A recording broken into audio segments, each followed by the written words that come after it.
Welcome to the Fabulous at 50 podcast, where we are changing the aging narrative. I'm your host, Joanne, and I'm thrilled to bring you stories that matter and celebrate your place in the world. As an advocate for lifelong learning, health, and women's empowerment, I believe it's never too late to live the life you've always imagined. Through lively and informative interviews with inspiring guests, we'll explore a wide range of topics relevant to our global sisterhood of vibrant, inquiring women just like you. Join me for today's episode, and let's start changing the aging narrative together. Hello, and welcome to today's episode. We're going to continue the discussion about changing the aging narrative, but taking a slightly different tack. I'd like to talk about health and wellness. As a nurse, I often have people coming up to me and asking me questions about what's going on. And then they're often saying, oh, but I'm just getting old, right? And it's like, well, sometimes yes, sometimes no. Far too often, we blame what's going on with our system with aging, and they're actually not related. Aging might be one factor, but it's not the only thing. So I wanted to talk about what does it mean, the difference between aging versus ailment. Now, I'm using ailment in a very kind of global sense, like what ails you. And it can be disease, it can be illness, it can be a chronic condition, it could be something internal, it could be more like a achy elbow. But I'm just using that as a broad over term. And over the next while, I plan on doing some episodes on different systems of the body where I share what is the normal aging process for that system and what can we all expect, regardless of how healthy we are. That will be happening as we get older. Now, the rate at which it happens does depend a lot on our lifestyle and some genetics. But there's a lot of other things out there that gets blamed on aging that really isn't aging. You could be 30, and if you had this, you would have an issue. It's not because you're old. So I'll give an example just for fun. I have a wonderful friend who's a chiropractor. I've interviewed her before, Dr. Andrea Eschenbruder. You can scroll back and find previous interviews, but she's also scheduled to be on soon in the upcoming weeks. And she jokes around sometimes with people when they come in and they've got like their left knee is really hurting them. And they're like, oh, my left knee's hurting me. I'm just getting old. And she kind of muses and goes, so tell me, how much older is your left knee from your right knee? And they kind of stop and think. And she goes, if it was only due to you getting older, you would have both knees hurting. The reality is there's a misalignment that's causing wear and tear. So think of your tires, right? Most of us drive or at least ride on a bus and maybe have some vague understanding that tires need rotating because with wear and tear, if they're not aligned properly, you get uneven wear. Well, that happens with our body. So we'll go into that and talk about it. But I also want to hear from you. I would love if you can send me a message or make a post. Please join our Fabulous at 50 Sisterhood Facebook group if you happen to be using Facebook as one of your social media platforms. And in there, you can put a post and say, hey, I was listening to this podcast. I think this is episode 45. And these are the things I want to hear about. I think I'll be doing a poll in there as well. So if you're not part of our Facebook group, please do join us. I'll put it in the show notes so you know how to find us. Or you can send me an email. I'm very reachable. You can send an email to Joanne at fabulousatdigits50.com and let me know what you want to learn about on your health and wellness with a little bit of an arching kind of what's the difference between aging and illness. So we could talk about things with our sexual health and our reproductive system. What is a natural thing that happens versus what are illnesses? And more importantly, what can we be doing to minimize that, to prevent it, to lessen our chance of getting it, and sometimes even reversing it, right? something that comes up often is about eyes, like our dimming eyesight versus, say, getting something like glaucoma or cataracts as we get older. So some of this might be pertinent to you, and some of it might be that you have aging parents. And I really found that this information, with my nursing, I took a specialty course in gerontology. So that's considered the study and the care of older adults.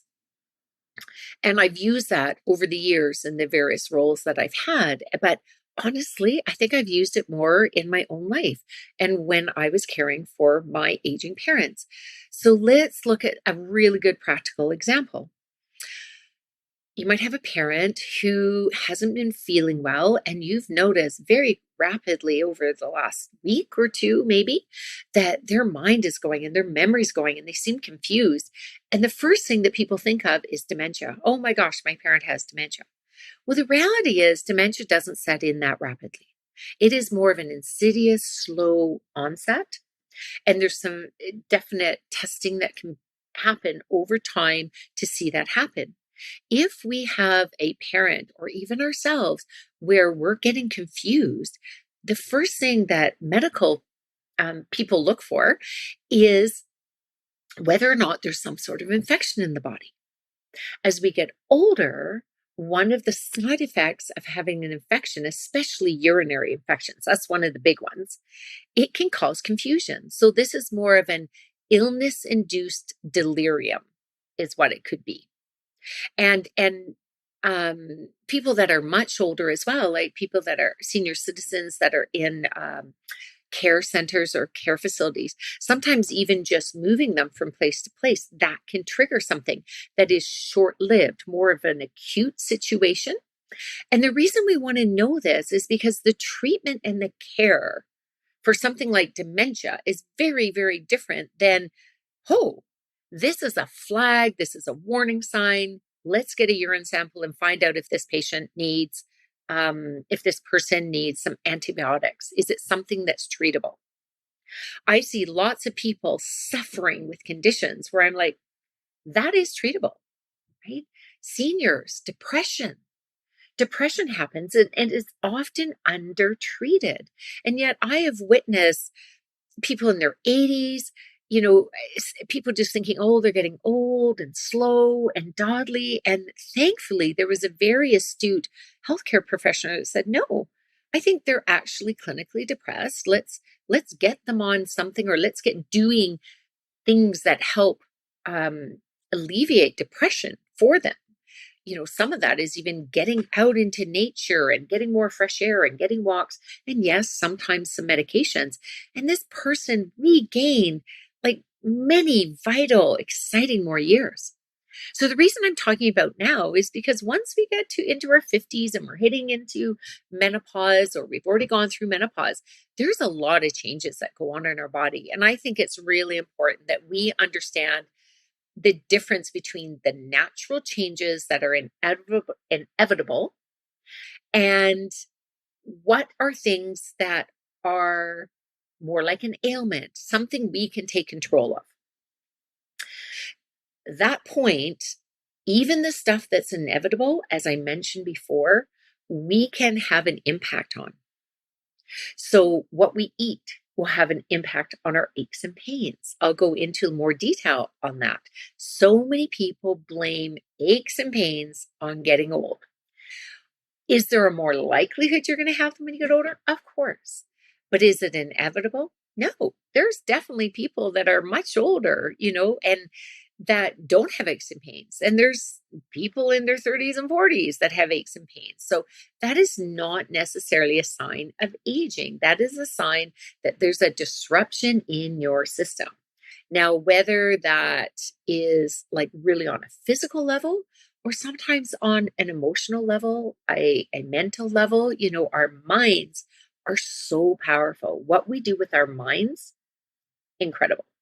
But let's go back to just an example for eating, and I'll go into more details in a future episode. I have a client that recently started the Metabolic Balance Eating Plan, which is the core element within my Fabulous Fresh Start program. And she has, like many of my clients, some pain.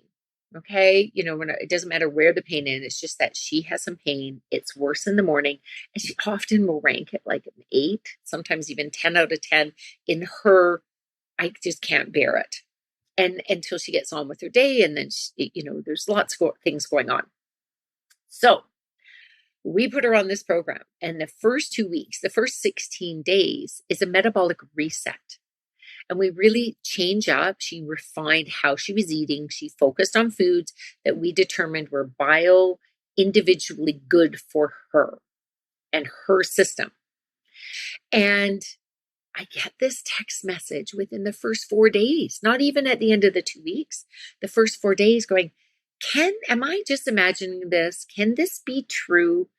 My pain was only at about a 5 out of 10 this morning, 5, 6 out of 10. That's a 4 to 5 point drop in pain simply by shifting what she was eating and changing the mindset that just because she's older, just because she's, into her 50s, it doesn't mean she has to make do with her lot in life right now. She was willing to take inspired action and reach out and work with someone like myself, or you may have someone in your area that you trust, but you can change. And I really hope that this series, I'm calling based on Fabulous Health, or maybe I'll call them Fabulous Health Cafe. What do you think of that term?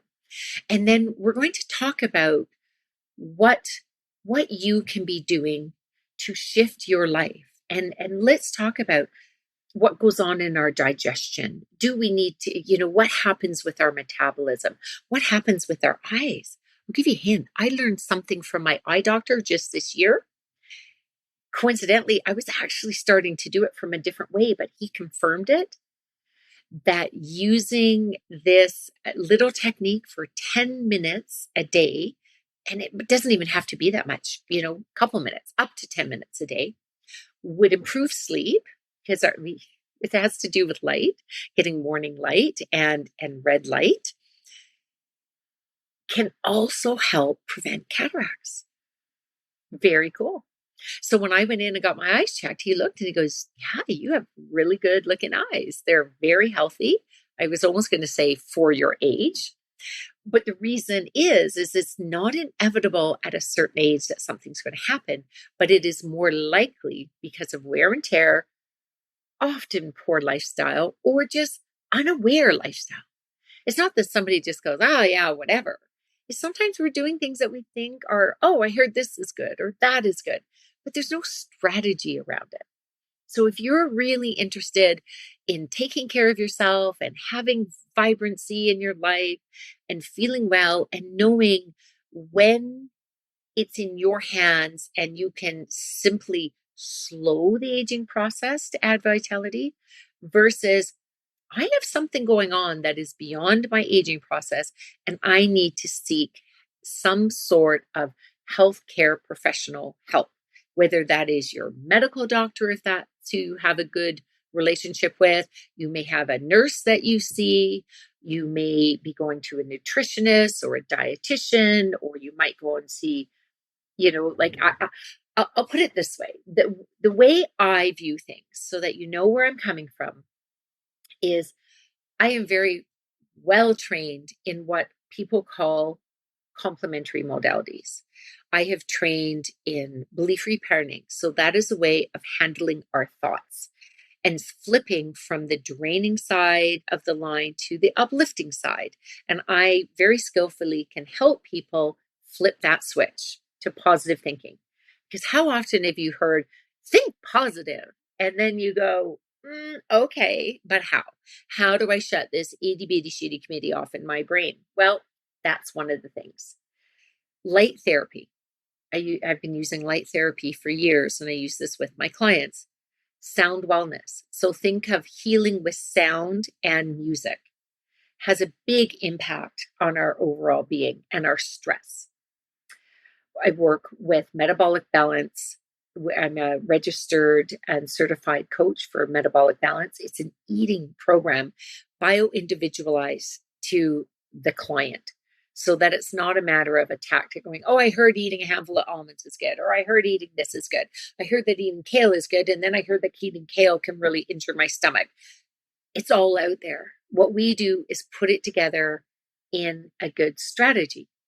And then I also weave in some oils, because actually having the smell of an oil can be uplifting for us. It can be calming for us. It's been used through thousands and thousands of years. So there's many things that we can be doing. I would never claim that these are going to cure somebody, right? This is like, I like to liken it to, this is, if you want to talk about brushing your teeth, it's like brushing your teeth and flossing. It is the everyday care, so that you might go through your life and never have a cavity. But the reality is sometimes you might have a cavity, or maybe you get hit in the mouth with a ball and you have a broken tooth. No matter how much brushing and flossing you're going to do, that tooth is not going to get fixed. That is when you need to take the next step to the next level and get it fixed. And that's when I would go and see my dentist. So for me, that's what I see within the healthcare system, is we often look to the medical and the healthcare system as they should be able to do it all. And the reality is they're not. They're like the other thing is, think of it like cars. It's the auto body shop. If I want defensive driving, I'm not going to the auto body shop. If I want my oil changed, I'm not going there. I'm going there only when something big is going on. So that's kind of the way I think of things. There's definitely, right now, let's not get into conversation. That is a whole different conversation. There is definitely gaps in medical systems. Absolutely. But there's also miracles I've seen. So there's both. I think we need to be evolving and advocating for things to improve. I believe there needs to be way more, like way more preventative and health promotion. It's definitely within the medical model, but that's not where a lot of time, money, and energy goes into. So let's do that. This is where we can take charge. I can do it by educating and inspiring and giving you some tools or some knowledge to empower you to take charge of your own health and wellness, to start to know what can you actually go, oh, you happen to need reading glasses. That's probably, I'm getting older, because everybody's eyes change at some point in time, right? Most people's eyes. However, if you're starting to see weird lights and flicks and darkness in your eyes, that would be something on the side of an ailment, something going wrong. That's where you need to get to your eye doctor and get that looked at. So we are going to continue this conversation in future episodes. Thank you for joining me today on Fabulous Health Cafe. Thank you so much for tuning in today. But before you leave, I'm curious, what pearl of wisdom are you taking away from today's episode? I do hope it held some inspiration or information for you to live your best life. If you are not yet part of our sisterhood, I invite you to join our community by visiting our website, fabulousat50.com, and you'll receive a free copy of our ebook, Make Mine Fabulous, 21 Ways to Energize Your Life. It is packed with loads of tips and tricks. Plus, if you haven't already done so, please subscribe to this podcast and leave us a review to let us know what you think. Remember, keep choosing fabulous. It's never too late to live the life you deserve. Catch you on the next episode.